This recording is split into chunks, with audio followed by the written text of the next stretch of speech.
এরকম রাস্তায় কি মানুষ থাকতে পারে? রাস্তা ছাড়া কি মানুষ চলতে পারে?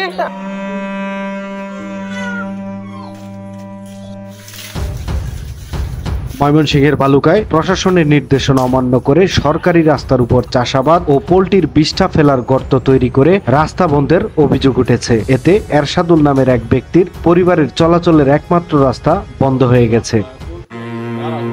একটা যাতায়াতের রাস্তা ছিল, এই রাস্তা যদি এখন না থাকে আমরা কিভাবে চলবো? ছেলে মেয়ে নিয়ে লেখাপড়া করতে পারে না, স্কুলে যাইতে পারে না, এরকম রাস্তায় কি মানুষ থাকতে পারে? রাস্তা ছাড়া কি মানুষ চলতে পারে?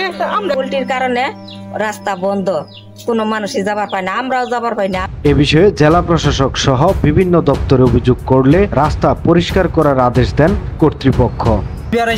মাইপার রাস্তাটা খুঁটি গাড়ি চিহ্নিত করে দিয়ে গেছে, কিন্তু ওনারা তারপরও বারবার ছাড়তেছে না। ঘটনাটি উপজেলার বাটাজোরের মুচির এলাকায়। জানা যায় ওই এলাকার আফাস, হাবিবুর, হাসেন আলী, আবুল কাশেম, জাহিদুল ও বানিজ মিয়া মিলে রাস্তায় গর্ত ও গাছ লাগিয়ে প্রতিবন্ধকতা তৈরি করে। গাড়ি গেছে, রাস্তাটা পোল্ট্রি করে গর্ত দেওয়া রাস্তাটা বন্ধ করে দিছে। এ বিষয়ে উপজেলা কর্মকর্তা স্থানীয় ভূমি কর্মকর্তাকে নির্দেশের পর পিলার পুঁতে রাস্তা বের করলেও তা পুনরায় বন্ধ করেন ওই ব্যক্তিরা। এতে চরম ভোগান্তিতে পড়েছে পরিবারটি। খুঁটি গাড়ি চিহ্নিত করে দিয়ে গেছে, কিন্তু ওনারা তারপরও বারবার ছাড়তেছে না।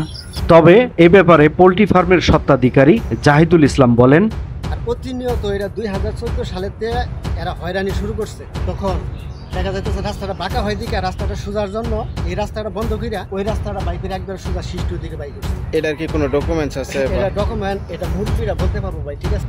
সময়ের কলম, নিউজ ডেস্ক।